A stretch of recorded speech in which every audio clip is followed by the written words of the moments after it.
Bueno, hermanos, que Dios les bendiga, hermoso tiempo que hemos tenido de alabanza, qué lindo que es ver la iglesia llena, porque eso significa que Dios está haciendo su obra de alguna forma o de otra, amén.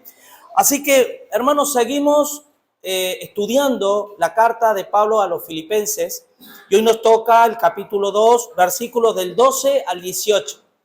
Hasta ahora apasionante, ¿verdad? Esta carta, tantas cosas que nos enseña, y yo creo que como Ariel los dos procuramos siempre, hay tantas cosas que hablar que a veces cometemos el error de pasar por encima de algunas cuestiones por querer hablar de todo, ¿vale? Todo lo que encierra. Pero yo voy a procurar, hermano, hablar hasta donde, ¿verdad? Profundizar y tocar los puntos importantes que nos atañe a todos, amén. La palabra de Dios es bendita en sí misma, es inerrante y es perfecta para nuestras almas. Así que bueno, hermanos, vamos a leer el texto en Filipenses capítulo 2, versículo del 12 al 18, ¿vale? Lo voy a leer. Dice así la palabra del Señor. Por tanto, amados míos, como siempre habéis obedecido, no como en mi presencia solamente, sino mucho más ahora en mi ausencia, ocupaos en vuestra salvación con temor y temblor, porque Dios es el que en vosotros produce así el querer como el hacer, por su buena voluntad. Haced todo sin murmuraciones y contiendas, para que seáis irreprensibles y sencillos, hijos de Dios sin mancha en medio de una generación maligna y perversa, en medio de la cual resplandecéis como luminares en el mundo, asidos de la palabra de vida, para que en el día de Cristo yo pueda gloriarme de que no he corrido en vano, ni en vano he trabajado. Y aunque sea derramado en libación sobre el sacrificio y servicio de vuestra fe, me gozo y regocijo con todos vosotros, y asimismo gozaos y regocijaos también vosotros conmigo. Amén. Hasta aquí la palabra del Señor. Miren, simplemente como una pincelada, vamos a ir recordando un poquito para refrescar las predicaciones que hemos visto hasta ahora. Recuerden que hemos visto el deseo de Dios, el amor que debe imperar en la iglesia y que debemos crecer en ello en toda ciencia y conocimiento. Se habló de la unidad de la iglesia. Hermano, la unidad es esencial. La unidad de la iglesia, hermano, es lo que más vale oro. Y es lo que el diablo más ataca. Porque una iglesia unida, una iglesia en un mismo sentir, en un mismo espíritu, hermano, no hay quien pueda frenarla. Amén. Tiene poder y autoridad. El beneficio de la vida eterna. El sentir que Dios desea para toda la iglesia. ¿Recuerdan el domingo anterior? ¿Cuál es el sentir que debe imperar en nuestros corazones? El mismo que hubo en Cristo Jesús, el cual, siendo en forma de Dios, no estimó el ser igual a... Y yo cuando se predicaba esto, ¿sabe lo que siempre me inunda en la mente, en el corazón? Fíjense lo paradójico de la vida y lo incongruente que es el ser humano. Que mientras el hombre intenta constantemente ser como Dios, Dios se hace hombre. Y uno dice, pero ¿cómo que yo no quiero ser como Dios? Sí. Cuando yo me creo autosuficiente, pienso que soy como Dios. No necesito, no tengo nadie por encima mío a quien sujetarme. Entonces, es increíble. Y hoy vamos a hablar acerca de la vida del Evangelio. Y hay una porción de esto que hemos leído que he aprovechado para ponerlo como título del mensaje y es Luminares en el mundo. Cuidado, hermano, que hemos hablado mucho acerca de esto. Pero ¿tú sabes qué significa ser luz? ¿Tú sabes la responsabilidad que implica ser luz? ¿Tú sabes el trabajo y el esfuerzo que implica iluminar en un mundo de tinieblas? Hoy decía, que no sé si Edward decía muy acertadamente, y es algo que a mí me choca, se acepta de todo. Hoy se acepta de todo. Hoy todo vale. Todo, hermano. Todo. Excepto Dios. Es increíble. Y el errado, los equivocados, los que vamos contracorriente, los pobres y demás, somos nosotros. Porque así fue durante toda la historia. Es por esa razón que a Cristo lo crucificaron. Porque era de estorbo. Jesús era de estorbo. Porque les vino a pegarle una patada a los negocios del hombre. A los negocios religiosos y al negocio político, ¿vale? Pero miren, vamos a leer los dos primeros versículos que dice así. Por tanto, Amados míos, como siempre habéis obedecido, no como en mi presencia solamente, sino mucho más ahora en mi ausencia. Hasta aquí voy a leer esto rápidamente. Vamos a ver una cosa. Miren, uno de los problemas, yo leyendo este pasaje, todos estos versículos, a mí constantemente me inundaba una cuestión, y es lo endeble y débil y frágil que es el mundo occidental y por ende la iglesia occidental. O sea, la iglesia, ¿a qué me refiero como iglesia occidental o el mundo occidental? Al mundo materialista, al mundo cómodo, a ese mundo cibernético en el cual vivimos, tecnológico.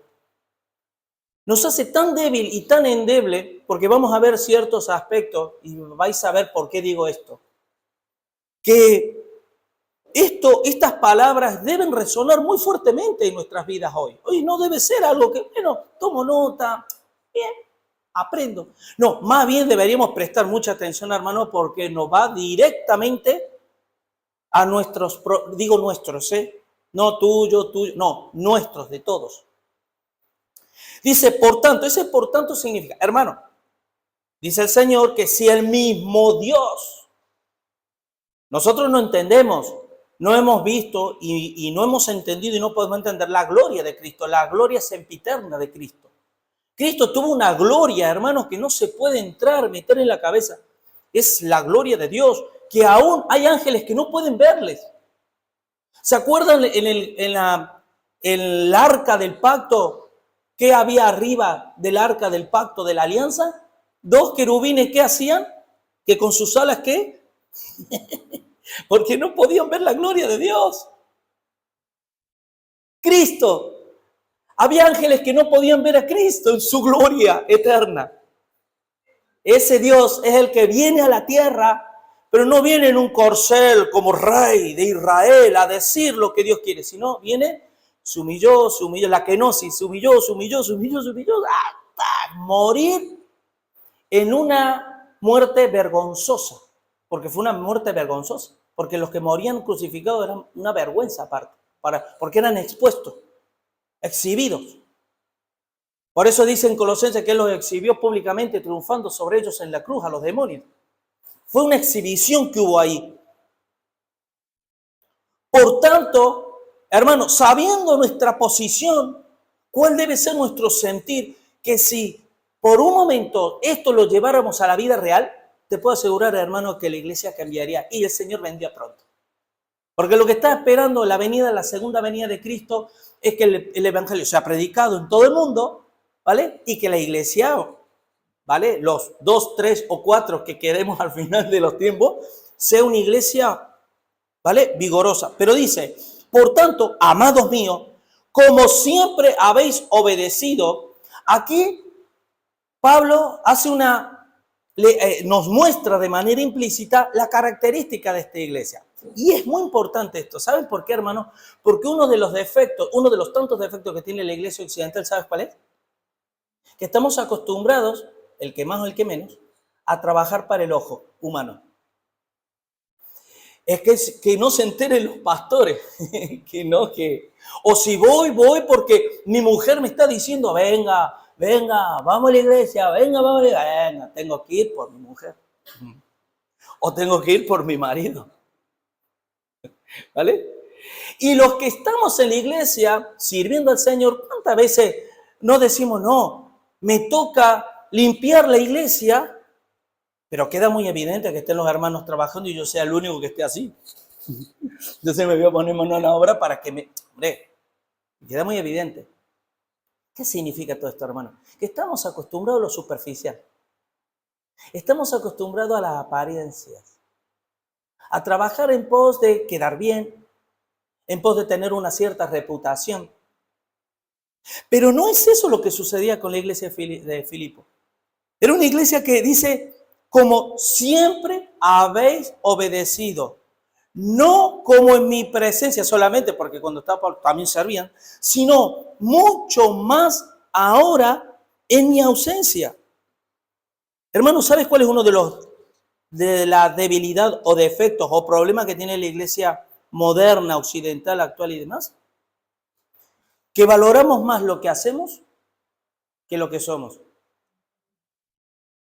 Y eso es, hermano, eso es terrible. Porque si yo no me detengo a observar a mi hermano y ver que tiene un corazón, tiene una vida, tiene problemas, tiene luchas, tiene cuestiones, tiene asuntos, tiene circunstancias, de igual, si no lo miro de esa manera, acto seguido, valoraré a mi hermano por otras cuestiones. Por otras cuestiones. Si me cae bien o no me cae bien, si lo veo en la iglesia o no lo veo en la iglesia, si trabaja o si tiene un ministerio. Que eso es otro detalle, lo vamos a ver más adelante. Pastor, hermano, Señor, yo quiero servirte. Venga, a ver, ¿qué podemos hacer? Un ministerio. Vamos a hablar acerca de eso también. Porque, hermanos, ¿saben si hay una cosa que debe hacer la iglesia occidental actualmente por medio de las predicaciones? Es recodificar lo torcido. Nos hemos ido creando castillos de arena, hermano, que hoy nos está pasando factura y nos está llevando por el camino, no del gozo, ni el camino de la paz, sino más bien por el camino de la amargura muchas veces, por no entender bien el evangelio de Jesucristo. Miren lo que dice Colosenses 3:17. Y todo lo que hacéis, pero aquí cuando dice todo, no está diciendo solamente en la iglesia, porque debemos ser luminares ¿en dónde? En el mundo, ¿vale? Todo lo que hacéis, sea de palabra o de hecho, hacerlo todo en el nombre del Señor Jesús. Ahora, miren, yo esto les pregunto.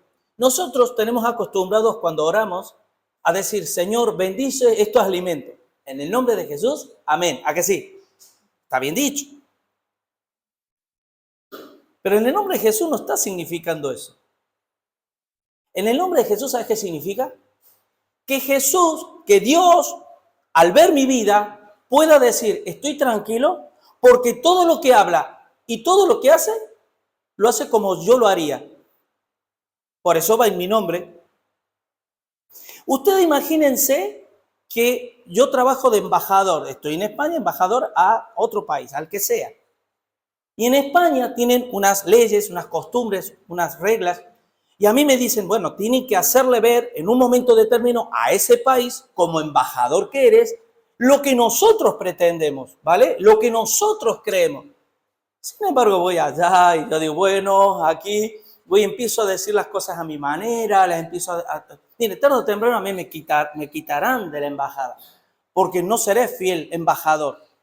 Pero un fiel embajador es aquel que representa fielmente a aquel que lo envía. Y aquí dice, todo lo que hacéis, sea de palabra o de hecho, hacerlo todo como si el Señor lo hiciera. Y yo pregunto, ¿tenemos esa línea, ese listón, esa línea de vida? Así que, hermanos, acto seguido, dice el versículo, vamos a leerlo, dice, ocupaos, porque esta segunda parte, yo un poco me causa un poco de risa o de gracia, porque yo he oído muchos debates acerca de esto, ¿vale? Por no entender una preposición, ¿vale? Pero dice, ocupaos en vuestra salvación con temor y temblor, porque Dios es el que vosotros produce, así el querer como el hacer por su propia voluntad. Yo pregunto una cosa, ¿ustedes se han dado cuenta que aquí hay una aparente contradicción? Si lo vemos desde el punto de vista humano, ¿cómo es que dice, a ver, Julio, me dice Dios, ocúpate en vuestra salvación con temor y temblor? Sí, Señor, lo voy a hacer. Y yo le pregunto, ¿por qué? Porque yo soy el que produce el querer como el hacer. O sea, yo te lo pongo el querer y también te capacito para que lo puedas hacer. Y uno humanamente, si no conozco bien a Dios, dice, entonces Dios lo hace todo. ¿Para qué me voy a esforzar en ocuparme en nada si el que produce el querer como el hacer es Dios o no? Bueno, así piensa el cristiano occidental, pero no el cristiano universal. Porque el cristiano occidental, como estamos acostumbrados a vivir en la era del microondas, en la era de apretar un botón y que de repente se te soluciona el problema en el instante, resulta que tomamos a Dios de la misma forma, creyendo que Dios es un mago que nos soluciona, que está solo para solucionarnos los problemas, nada más. Pero miren, un detalle. Dice, la palabra ocupaos es katergasomai, que significa, es una manera intensiva de trabajar para producir fruto. No es una ocupación. Puedes decir, bueno, a ver, ¿qué vas a hacer, Julio? ¿Qué estás haciendo? Bueno, yo no tengo otra cosa que hacer. En lugar de ponerme a ver la televisión, me voy a poner a leer un poquito la Biblia. Y que eso ya sería un paso, ¿vale? Un gran paso si no se hace. A ver, y no estoy diciendo que no se haga, hay que hacerlo. Pero aquí lo que está diciendo es, Julio, ¿tú te crees todo lo que hemos venido diciendo anteriormente? Que Dios, Jesús, siendo forma de Dios, no estimó y que tal, y que hay que ser unidos y que hay que trabajar y demás. ¿Lo crees? Sí, bueno, ahora ocúpate. Ahora ponte mano a la obra. Sé consecuente con todo lo que nosotros, el esquema doctrinal que creemos. Seamos consecuentes. Así que, hermanos, miren lo que dice Juan 15:8. En esto es glorificado mi Padre, en que llevéis mucho fruto y seáis así mi discípulo. Miren, hermano, en esto consiste, en esto realmente es glorificado el Padre. Glorificado significa que Dios dice, wow, es que, qué pueblo tan fiel, qué hijo tan fiel, porque está reflejando lo que yo soy al mundo. Como la luna refleja la luz del sol, porque no tiene luz propia, Dios puede decir, ¿cómo está reflejando fielmente mi luz a este mundo? ¿Vale? Pero miren cómo asocia el llevar fruto. Y unos versículos más adelante dice, porque yo, dice Jesús, os he puesto para que llevéis fruto y vuestro fruto permanezca. ¿Por qué habla de permanencia, hermano? Porque lo que es de Dios permanece, lo que no es de Dios caduca. Entonces nosotros podemos estar ocupados en cosas que tienen que ver, y hago entre comillas, que tienen que ver con cosas de Dios, pero no son de Dios. ¿Se acuerdan que yo siempre recalco, no es lo mismo servir al Dios de la obra que servir a la obra de Dios? No es lo mismo. La persona que no entiende el Evangelio dice, bueno, a ver, ¿qué hay que hacer? Porque he entendido que algo hay que hacer. Yo soy cristiano, algo hay que hacer. Bueno, a ver, nada, ponte a barrer, limpia ahí, acomoda la silla, ponte a hacer cosas. Y uno se siente bien haciendo cosas y más, como calmando la conciencia. Y yo les pregunto una cosa. ¿No será eso como si fuera un perro con diferente collar? Lo mismo que sucede en las religiones establecidas como el catolicismo, donde la gente va los domingos a calmar la conciencia, pero del lunes al sábado viven como les da la gana, no conocen a Dios, no quieren obedecer a Dios, no se sujetan a Dios, no conocen la palabra, pero el domingo, una horita y media, ya cumplí.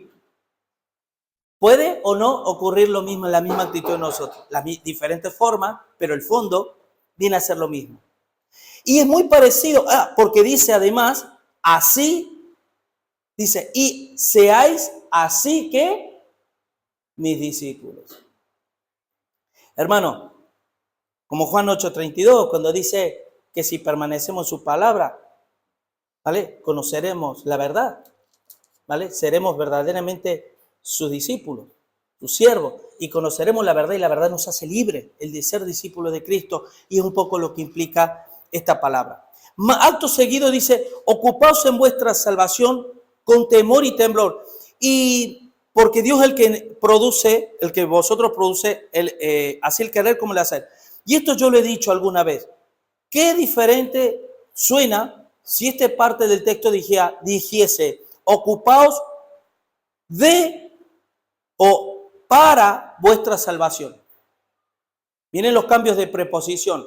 ¿Qué significa? Ocupaos en vuestra salvación. Pues eso, yo ya soy salvo. Y una vez salvo, ocúpate. No es que yo me debo ocupar para ser salvo, sino porque ya soy salvo, me ocupo. Y de aquí se agarran mucho para decir la salvación. Ocúpate porque si no la pierdes. Hermano, no tiene nada que ver el texto con eso. Pero yo quiero que vayan conmigo, porque es un poquito largo el texto y es interesante leerlo. Segunda de Tesalonicenses capítulo 2, versículo 13 al 17. Miren lo que dice, porque cuando la palabra de uno la lee humanamente, con un entendimiento humano, no con una mente regenerada, cambiada, sino con una mente caída, con una naturaleza caída que no entendemos más que lo que vemos y palpamos, no entendemos ciertas cosas que de manera implícita la palabra de Dios la deja caer. Y son estas aparentes contradicciones que por un lado Dios te está diciendo, ponte a trabajar, y por otro lado, tranquilo que yo en ti voy a producir cosas que tú no puedes por ti mismo, ¿vale? Pero miren lo que dice 2 de Tesalonicenses 2, del 13 al 17. Dice, pero nosotros, dice Pablo, debemos dar siempre gracias a Dios respecto a vosotros, hermanos amados por el Señor, de que Dios os haya escogido desde el principio para salvación mediante la santificación por el Espíritu y la fe en la verdad, a lo cual os llamó mediante nuestro Evangelio para alcanzar la gloria de nuestro Señor Jesucristo. Hasta aquí. ¿Sabían que en estos versículos que acabamos de leer aparece 4 puntos del calvinismo? Para los que no entienden. 4 aspectos inamovibles de la doctrina de la salvación. La primera, escogidos desde el principio, la elección incondicional. ¿Sabían que nadie es hijo de Dios por levantar la mano y decir, si yo quiero ser hijo de Dios? Ahora quiero. Antes no quería, ahora quiero. ¿Qué se creen? ¿Que Jesús vino a morir en la cruz para exhibirse y decir, bueno, señores, los que quieran, ahí tienen la cruz. ¿Y los que no quieren? Hermano, Jesús por medio, en la cruz fue un instrumento, un medio en la cual Dios ejecutó su mano para rescatar del mundo a sus escogidos, a los que desde antes conoció, a los que predestinó, a los que por su nombre son llamados a Dios. ¿Y cómo lo hizo el Señor? Qué bien, pero ¿cómo lo hizo? Por medio de la cruz. Jesús nos dijo, bueno, yo me voy a exponer, voy a morir, y luego cuando la gente vea la cruz diga, bueno, el que quiera que le siga, el que... No. Dice que somos escogidos desde el principio para salvación. Y ese principio no es el principio de mi vida. ¿Vale? Y luego dice, ¿mediante qué ves? Somos escogidos. ¿Mediante qué? La santificación por el Espíritu. ¿Qué es la santificación? La expiación limitada. ¿Qué es la expiación limitada? Hermano, Jesús no vino a morir por todo el mundo, porque si Jesús hubiera venido a morir por todo el mundo sería salvo, porque Dios no se equivoca. Y Dios no es fallido, Dios no juega los dados. A ver, me salió un 6, me salió un 5, para la próxima será. Jesús dice, yo veo a mis escogidos que están en medio, que no son del mundo, pero están en el mundo, y yo los quiero rescatar. ¿Cómo lo hago? Hijo, tienes que hacerte hombre, la kenosis de Dios, venga a la tierra, pero tendrás que morir. Tendrás que morir en la cruz, porque Jesús nos sustituyó a nosotros. Dijo, señores, tranquilos, ustedes no pueden, yo sí puedo. Y cuando Cristo muere, ¿qué es lo que hace? Rescatar. Y por medio de la cruz, el Espíritu Santo se mueve a favor de los elegidos, de los escogidos de Dios. Por eso, cuando Dios toca una vida, y una vida dice, esto no es para mí. Y otro, Dios lo toca, se agarra fuertemente. ¿Por qué? Es un misterio, ¿vale? Pero la expiación de Dios, de Cristo en la cruz, lo que lo hace es santificarnos, nos santifica. Y esa santificación por el Espíritu es una cuestión de posición. Nos posiciona en un mundo espiritual que no conocemos. Solo nos dice cosas como, por ejemplo, hemos sido resucitados con Cristo en los lugares celestiales y estamos sentados con Cristo allí, y de allí no somos destronados nunca. Y sigue diciendo, dice que por el Espíritu y la fe en la verdad. La fe es instrumental. No es fundamental, es instrumental. El fundamento es la gracia. Por gracia soy salvo por medio de la fe. La fe es un instrumento. Es un instrumento que por gracia Dios te la da para que tú y yo podamos creer en Él. Dice, y eso, hermano, en la cual os llamó la gracia irresistible mediante nuestro evangelio. Nos llamó, ese llamamiento eficaz que hemos sentido en el corazón, dice, por medio de nuestro evangelio. ¿Para qué? Alcanzar la gloria de nuestro Señor. La perseverancia final de los santos. Ahora bien, ¿les gustó esta parte? ¿A que sí? ¿A que es guay? ¿A que vemos en una partecita pequeña la seguridad de salvación, pero mira lo que viene más adelante. Ay, pero así que, aquí viene la... Así que, hermano, estad firmes. Pero si es tremendo la obra de Dios en mi vida, ¿cómo es que me dice estar firme? Si la firmeza me la da Dios. Y retener. ¿Acaso se puede ser salvo y no retener? Sí. ¿Hay cristianos negligentes? Sí. Porque lo que se requiere es diligencia no perezosa, hermano, sino ferviente en espíritu. ¿Hay cristianos negligentes? Claro que sí. Y dice, y retener la doctrina que habéis aprendido, sea por palabra o por carta nuestra, y el mismo Jesucristo, Señor nuestro, y Dios nuestro Padre, el cual nos amó y nos dio consolación eterna y buena esperanza por gracia, conforte, aquí viene la acción. Primero viene el mandamiento y aquí vienen los resultados. Conforte vuestros corazones y os confirme en toda buena palabra y obra. Y eso es lo que Pablo está diciendo a esta hermosa iglesia que era obediente. Y si pregunto, y si Pablo, por medio del Espíritu Santo, ordena a esta iglesia que era obediente a todo esto que venimos diciendo, yo pregunto, ¿eso va para nosotros? Que todavía no se ha perfeccionado la obediencia en su totalidad en nuestras vidas. Claro que sí. Así que, hermanos, como Pablo también le decía a Timoteo, ten cuidado de ti mismo y de la sana doctrina, porque haciendo esto te salvarás a ti mismo y a los que te oyeren. O sea, aquí ya nos está diciendo, hermanos, que tenemos un peso de responsabilidad como cristianos fuertísimo en nuestra vida. Pero dice que cuando dice produce, porque Dios produce tanto el querer, ¿sabe qué significa, hermano? Es la misma palabra que emplea, por ejemplo, en 1 Corintios 12:4, ¿se acuerdan? Ahora bien, hay diversidad de dones, pero el Espíritu es el mismo. Diversidad de ministerios, pero el Señor es el mismo. Y hay diversidad de operaciones, pero Dios que hace todas las cosas, en todos es el mismo. La unidad, la Trinidad. Operaciones es energía. Yo pregunto, ¿alguna vez te has sentido apático? Sabiendo que tienes que hacer tal cosa y tú... Aquí hay una frase, yo alguna vez también lo digo, qué pereza, ¿no? Pero ¿quién es el que debe haber en el cristiano una energía dentro que te lleva a obedecer a Dios siempre?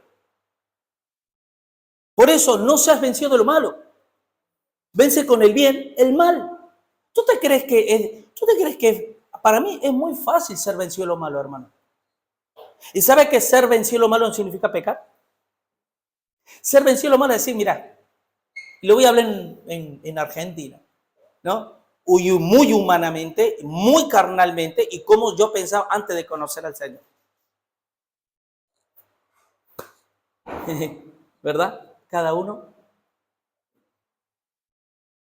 Pero ¿qué es lo que dice el Señor? No. Por eso hablábamos en el viernes pasado, en la coinonía, en la esencia, la columna, la base, el fundamento del cristiano es el morir a uno mismo. Por amor. Y esa energía es la capacidad constante que da el Espíritu para llevar a cabo toda una vida de obediencia. Es una energía. Es la palabra energía. Porque también poder es dinamis. De ahí viene dinamita o dinamismo. Dinamis. Pero en este contexto es energía. Dios te da la energía para hacer las cosas y para llevar a cabo una vida de obediencia. El querer como el hacer. Que esta es otra cuestión, hermano. Porque ¿saben lo que luchamos constantemente los pastores de los púlpitos? Es el hacer. El hacer. Venga, haz. Nos estamos equivocando. Ariel, nos estamos equivocando. Porque tú no puedes mover un coche que no tenga gasolina. ¿Qué le da la energía al coche para que se mueva? El combustible, la combustión, ¡pah! La explosión en el motor para que se pueda mover. La gasolina. ¿Y qué nos dice el Señor? Ser lleno del Espíritu Santo. La llenura del Espíritu Santo te da la energía y te da la combustión para poderte mover conforme a la voluntad de Dios. Así que, hermanos, en esto hay mucho también que decir, pero en resumidas cuentas, el apóstol Pablo lo que le está diciendo a la iglesia es, miren, Dios ha hecho todo ya por vosotros. Todo, ya no podemos esperar más de Dios. Pero ahora Dios espera de nosotros que por fe andemos y no por vista. Que sabiendo esto, que digamos, Señor, yo me voy a mover por fe y voy a hacer las cosas aunque a veces no quiera, aunque a veces no sienta y aunque a veces no quiera, yo lo voy a hacer. Porque mayor el que está en mí, el que está en el mundo. Porque no me ha dado espíritu de cobardía, sino de amor, poder y dominio propio. Esa es la energía. Versículos 14 y 15. Que aquí ya entra, porque si ustedes ven, hasta ahora hemos visto un aspecto personal, ¿vale? Ahora viene el aspecto de la iglesia. Haced todo, hermanos, sin murmuración y contiendas. ¿Para qué? Para que seáis irreprensibles y sencillos, hijos de Dios sin mancha, en medio de una generación maligna y perversa, en medio de la cual resplandecéis como luminares en el mundo. Una cosa, hermano. Haced todo sin murmurar. ¿Se acuerda en el versículo 3 del capítulo 2? Que no hagamos las cosas contienda o vanagloria. Que las cosas no las hagamos ni por contienda ni por vanagloria. Aquí dice sin murmuraciones y contienda. Y hermano, la verdad yo tengo que decir una cosa. Qué propensos somos a la contienda los seres humanos. Miren, mira, países, vamos a hablar de países. Países, no hay más guerra porque la gracia de Dios está ahí, Pero dos personas, no dos pueblos, dos personas se ponen en desacuerdo y miles de personas van a la guerra a morir. Con que dos personas no se pongan de acuerdo. Y siempre hay guerra, rumores de guerra, problemas, pleitos. Miren las familias y cuando en una familia suele haber herencias. Y hay varios hermanos. Pleitos, contienda, sobre todo cuando hay dinero por medio. Somos dados, hermano, a pleitear, a contender, somos dados a eso. Pero la iglesia no debe ser así. Dice, habla de irreprensibles y sencillos. Aquí viene el otro aspecto. ¿Sabes cuál es el otro error que tenemos en las iglesias occidentales?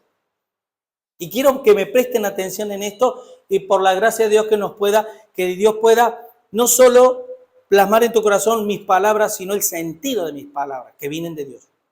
El sentido.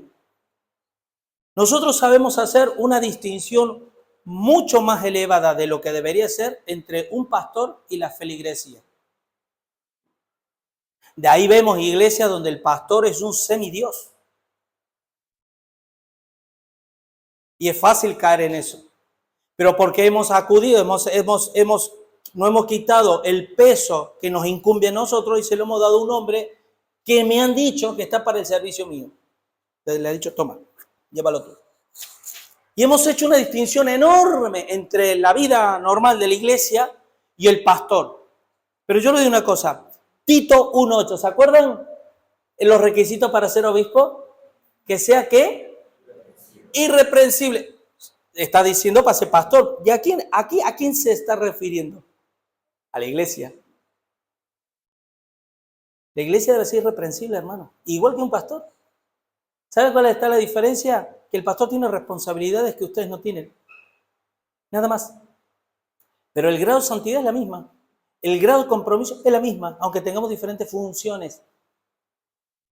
Todo es igual, hermano. La carga es la misma, el peso es la misma, solo que diferentes funciones. Cuando eso lo entendemos espiritualmente, nos explota la cabeza. Porque uno dice, yo me he dejado estar, le he pasado, el balón se lo he pasado a otro, cuando el balón lo tengo que tener yo, tengo que trabajar yo para el reino y tengo que implicarme yo, no para servir al ojo, no para agradar a los pastores, no para agradar al hombre, a mi mujer, a mi esposa, a quien sea, sino para agradar a Dios. Así que, pero esta palabra, hermano, y sencillo, irreprensibles y sencillos, que eso es otro factor que nos falta a la iglesia occidental, la iglesia del siglo XXI. No somos sencillos, hermano. Aunque luchemos por serlo, nos cuesta horrores ser sencillos por la misma circunstancia de vida que llevamos. La sencillez de corazón es cuando tú ves un niño y el niño te dice, no me gusta tu cara. Y te lo dice así sin más. Y uno se ríe, qué bonito, qué lindo el niño. Sí, pero te lo dice un adulto y ya no te suena igual. Pero a lo mejor si un adulto te lo dice, a lo mejor con la misma intención. Y suena distinto.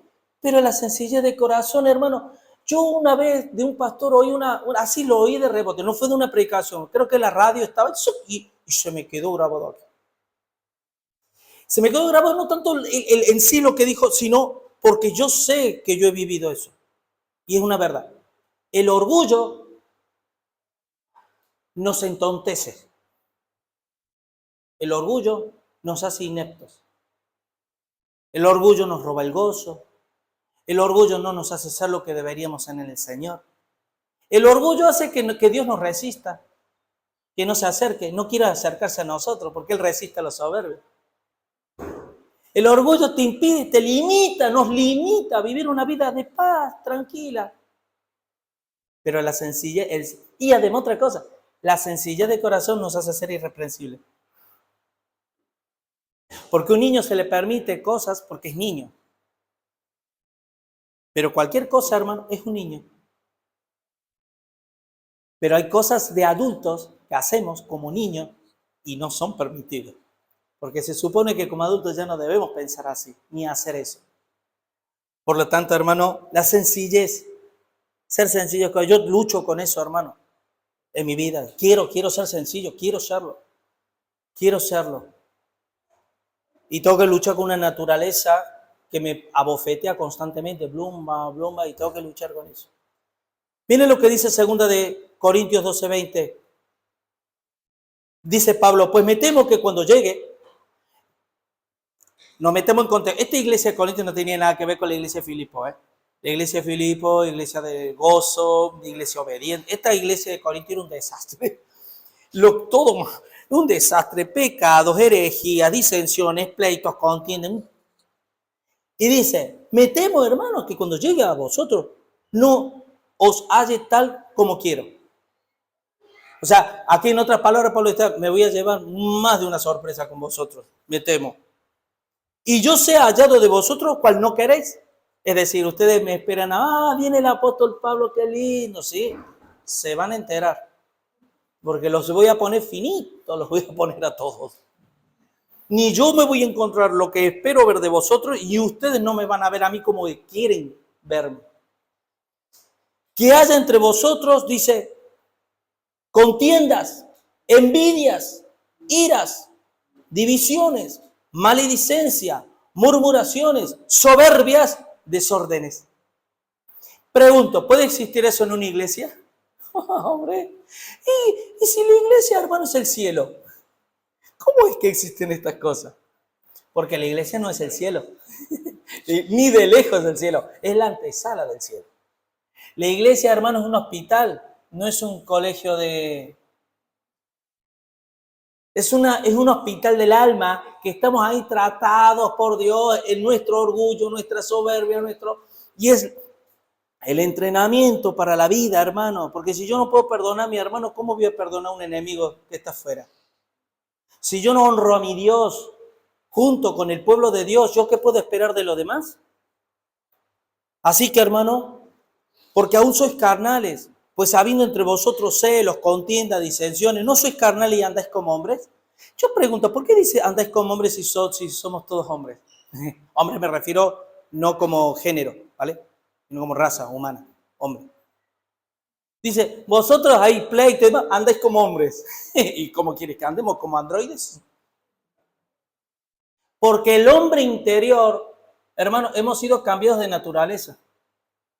El cristiano ya no pertenece a este mundo. ¿Y por qué no pertenece? Porque ya no anda como hombre. Anda como hijo. Ya no es una criatura, es un hijo. Y sus estándares de vida ya no es de este mundo, son el reino de Dios. Por eso que cuando el día que lleguemos a su presencia, hay muchas cosas que no nos va a sorprender, porque ya las habremos vivido. Nos va a sorprender muchísimas cosas, pero no todas. ¿Vale? Y espero que sean menos las cosas que nos sorprendan, ¿vale? Así que, hermanos, la diferencia muy marcada, esto es algo que a mí me gustaría que en la coinonía podamos debatirlo, ¿vale? Porque es un tema de debate. El tema, pastor, o sea que mi estándar de santidad y de consagración y de compromiso es la misma que la de usted. Yo digo que sí. Muchos dicen que no. Bueno, tema, amén, para debatir. Seguimos, y ya estamos hemos pasado ya hace rato el Ecuador. Versículo 16. Asidos, es decir, aferrados de la palabra de vida, para que en el día de Cristo yo pueda gloriarme de que no he corrido en vano, ni en vano he trabajado. ¿Se acuerdan cuando él dice ocuparse significa trabajar para llevar fruto? Aquí Pablo estaba haciendo eso. Pero Pablo se quería encontrar en el día de Cristo. ¿Cuál es el día de Cristo? El día del juicio. De no haber trabajado en vano. Y dice que agarrados a la palabra de vida. Hermanos, ¿saben qué es en lo que el Espíritu pone el querer como el hacer?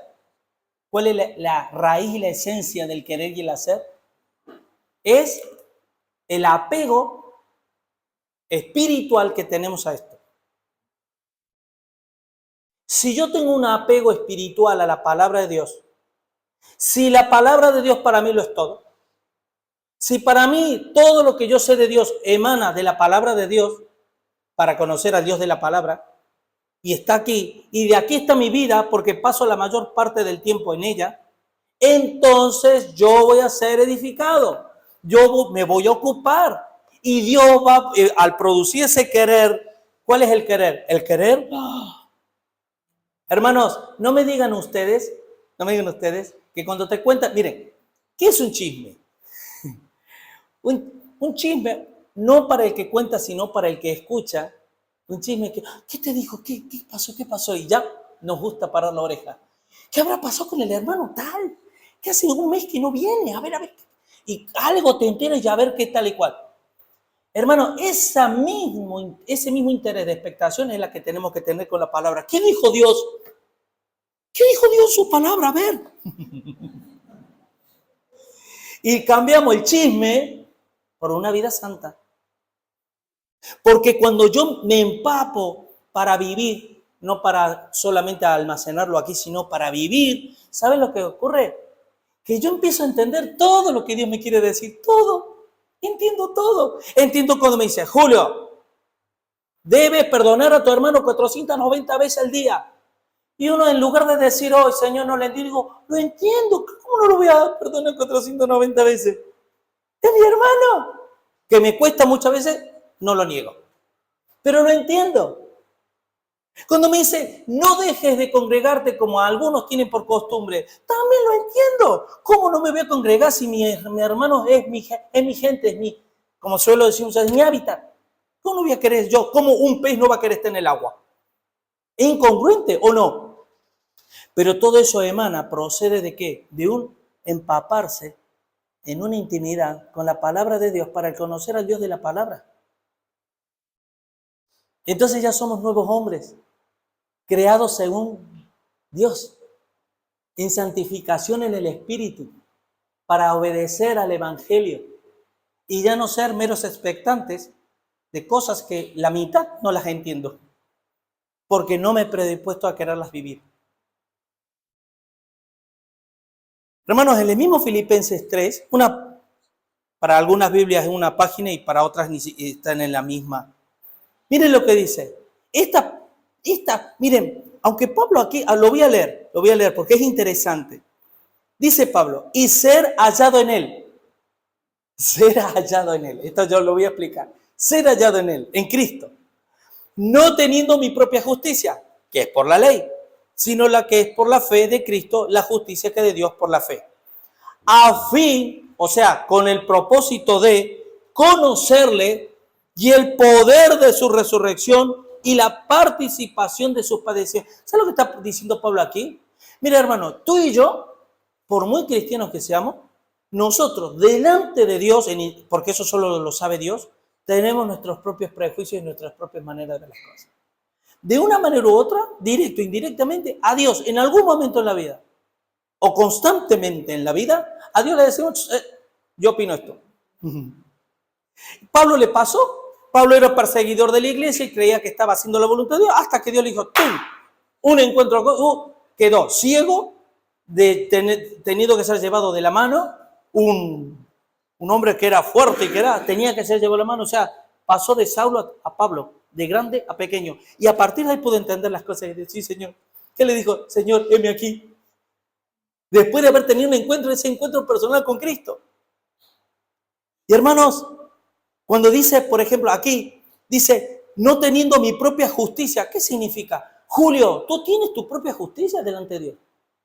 Por eso, haced morir lo terrenal. Por eso, presentar vuestra naturaleza carnal en sacrificio vivo, santo, agradable a Dios. Soy yo el que debo sacrificar mi manera de ver, mi punto de vista, para que Dios sea glorificado en mí y poderle entender. Y luego habla de la participación de sus padecimientos. Y yo me digo, eso, hermano. Tú y yo, ¿hasta qué puntos participamos de sus padecimientos en esta tierra? Si todo nos va bien. Porque aunque tengamos problemillas, hermano, nuestros problemas, al lado del que le han cortado la cabeza delante de la familia y delante de los hijos. Su mujer viuda en un país extraño, porque era misionero que por amor llevaron la palabra. Comparemos nuestras vidas con ellos, hermano. Somos niños quejones, ¿a que sí? Que nos quejamos por todo. ¿Por qué nos quejamos? Porque nos sobra todo. Así que, hermanos, miren, esta es la voluntad de Dios. Esta es la voluntad de Dios. No les voy a decir el pasaje para que atiendan a lo que voy a leer, luego les digo el pasaje. Por lo cual también nosotros, desde el día que lo oímos, no cesamos de orar por vosotros y de pedir que seáis llenos del conocimiento de su voluntad en toda sabiduría e inteligencia espiritual, para que andéis como es digno del Señor, agradándole ¿en qué? En todo, llevando fruto en toda buena obra y creciendo en el conocimiento de Dios. ¿Se dan cuenta, hermano? Cuanto a Dios realmente yo más le conozco, más le amo, más le quiero obedecer, más quiero vivir una vida en obediencia. Y hay muchas cosas que Dios recodifica en mi vida. Porque yo te puedo asegurar, hermano, mira, hay una frase muy acertada, muy acertada, en el campo evangélico, que dice, y eso se habla sobre todo en la América Latina, que salimos de la Iglesia Católica, pero la Iglesia Católica no salió de nosotros. Cambiamos el perro, pero el collar sigue siendo el mismo. Tenemos los mismos hábitos, las mismas costumbres, tenemos las mismas perezas. Tenemos esa idea de que el pastor es el cura, es el que intercede por mí, en lugar de ser Cristo el que intercede por mí, es el cura o el pastor. Y yo voy un domingo, un día a la semana, ¿a qué? A calmar la conciencia, porque la semana que me espera de vida, más vale ir a calmar la conciencia el domingo, porque si no es peor todavía. Y así vivimos, hermano. Y así pueden pasar años, toda la vida. Hermano, pero Cristo, como hijo sobre su casa, la cual casa somos nosotros, ¿Cristo es nuestro abogado? Pregunto, ¿Cristo es nuestro abogado? ¿Cristo es nuestro Señor? ¿Cristo es nuestro Redentor? ¡Amén! Si retenemos firme hasta el fin, la confianza y el gloriarnos en la esperanza. Eso no nos gusta. La perseverancia de los santos, ¿verdad? La perseverancia, la gracia irresistible, y es la perseverancia final de los santos. Eso lo ponemos con aspecto teológico, con los puntos y detalles, hermano. Pero ¿saben qué? Si yo leo esto y lo tengo como un espejo para mi alma, y de repente yo veo que no oro nunca, a la iglesia voy cuando me da la gana, y hago Dios, me debería de alarmar. Me debería de alarmar si el Espíritu Santo está a mí poniendo el querer. Si el Espíritu no pone el querer, no me va a alarmar. Pero si el Espíritu pone el querer, me va a alarmar cuando vivo una vida, entre comillas, en desorden.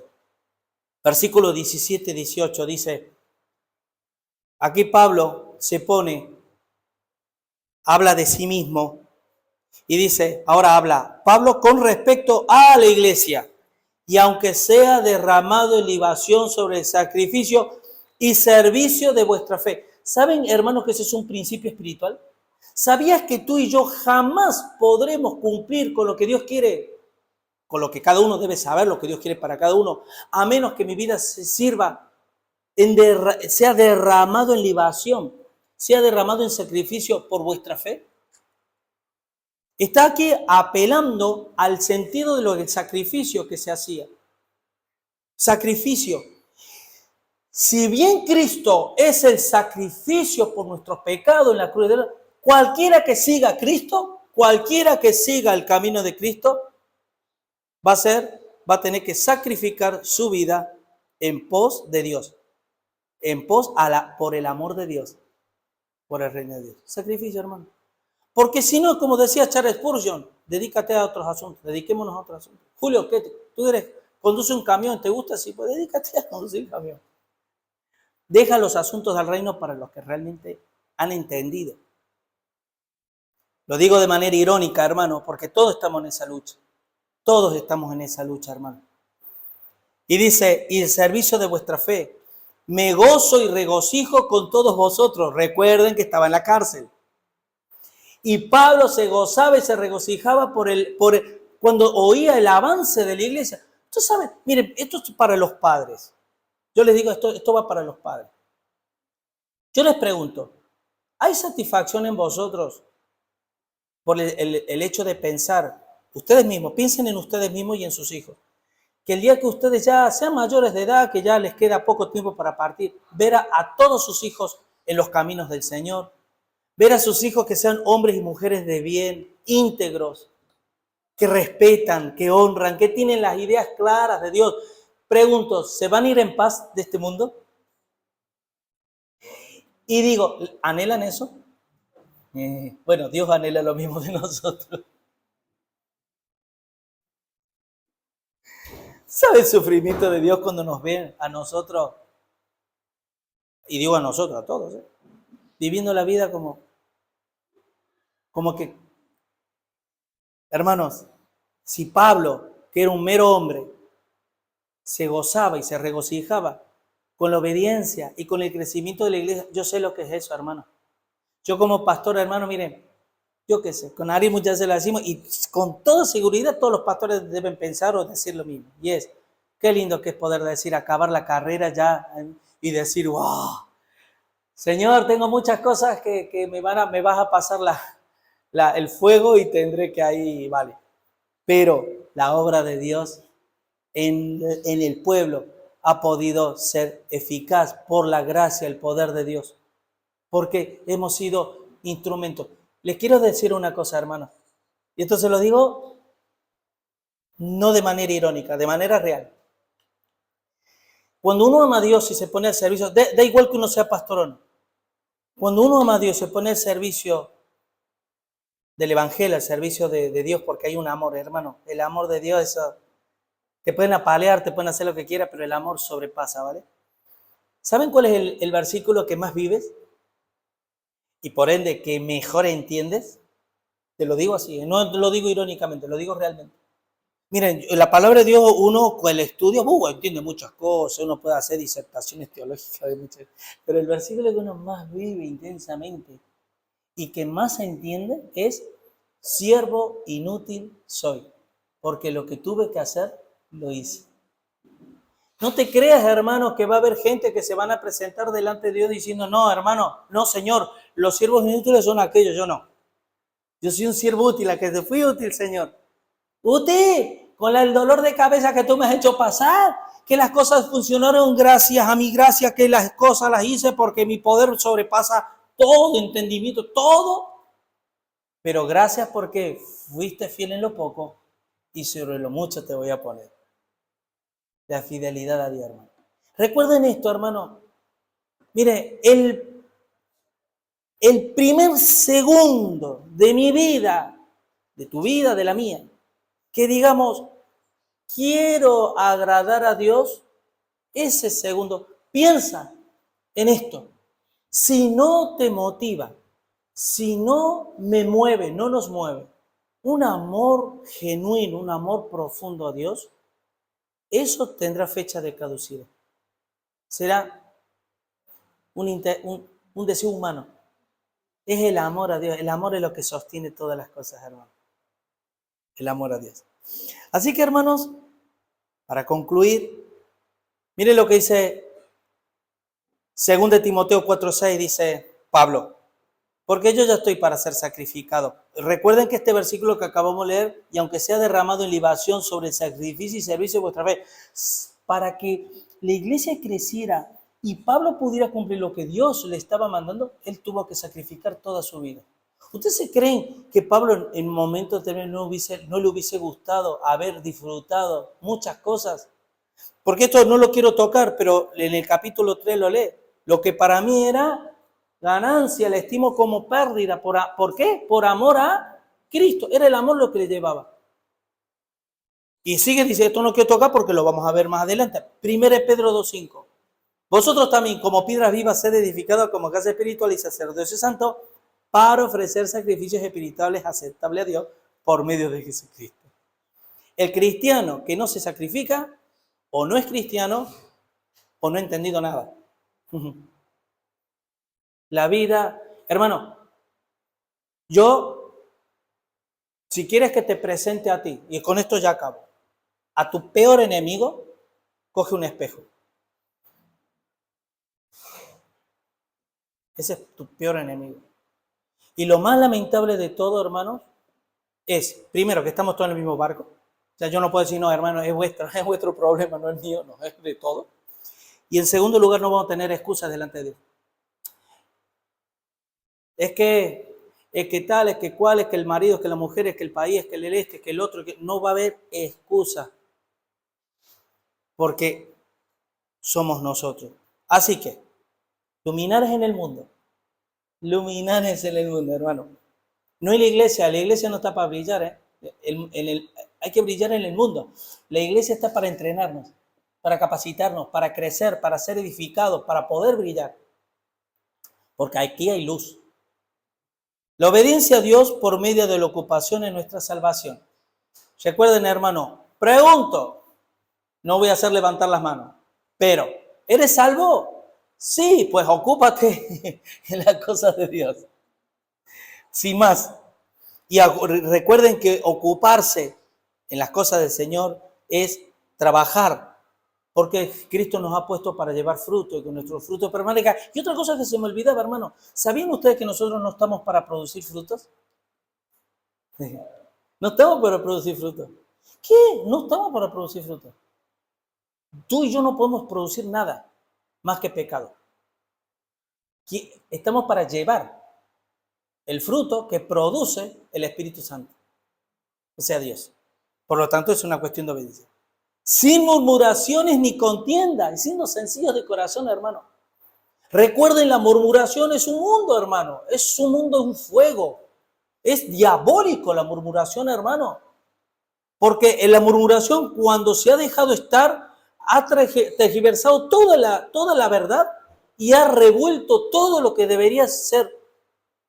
La murmuración, cuidado, hermano. Cuidado, porque la murmuración Satanás es el primer murmurador, porque él es nuestro acusador. Él es el que nos acusa de día y de noche. El que nos dice el Señor delante de Dios, mira, constante, está murmurando de nosotros no nos damos cuenta.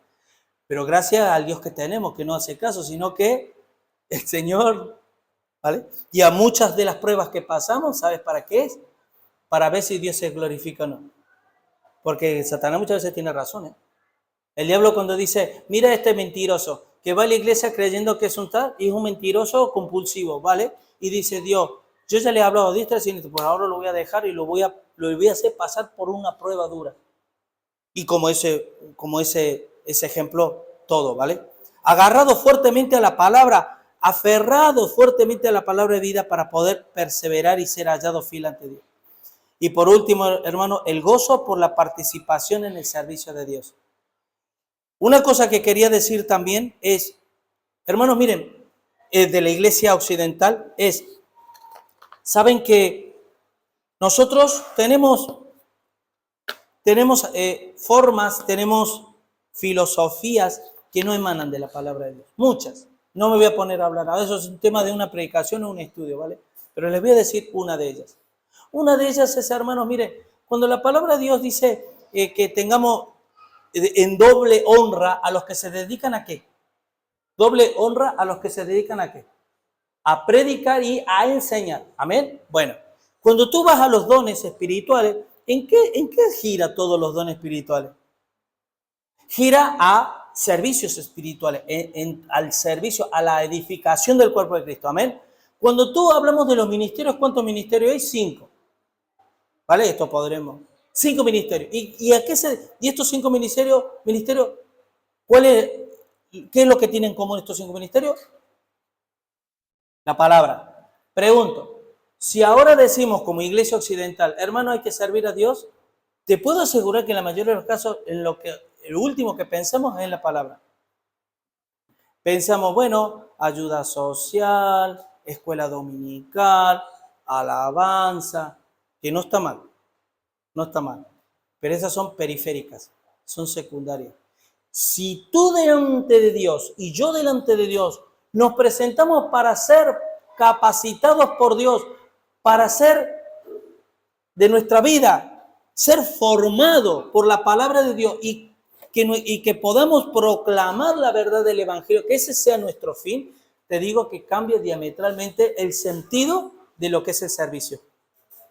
Porque uno puede decir, bueno, pero también os voy a decir una cosa, ¿sabían ustedes que barrer la iglesia, por poner un ejemplo, barrer la iglesia, limpiar la iglesia o hacer ciertas cosas, trabaja el carácter? Y cuando el Señor dice, oh, pero si mira la actitud que tiene, que siempre está remangándose para hacer cosas, pues, ¿con quién va a contar Dios para capacitarlos para el servicio? Aquellos que siempre están ahí. Amén. Gloria al Señor. Vamos a orar. Amén. Señor Padre Santo, gracias te damos, Dios, por tu palabra. Te pido que estas enseñanzas se hagan fuego en nuestro corazón, mi Dios. Que podamos vivir tu palabra, no solamente conocerla, sino retenerla, guardarla, Señor, y vivirla. Señor, yo te pido por nuestras debilidades, que no son pocas, Señor, la cual tú te has comprometido y tú prometes perfeccionar tu poder en nuestras debilidades, Señor. Ayúdanos en ello, Señor, y a los que les falta el querer, pon el querer, y a los que les falta el hacer, ayúdanos, Señor, al hacer también, Señor. Y ayúdanos a todos a crecer en el conocimiento de ti, Señor, y así ser instrumentos de honra en tus manos, Señor. Guárdanos en esta semana, Señor, y bendícenos con tu presencia, Padre.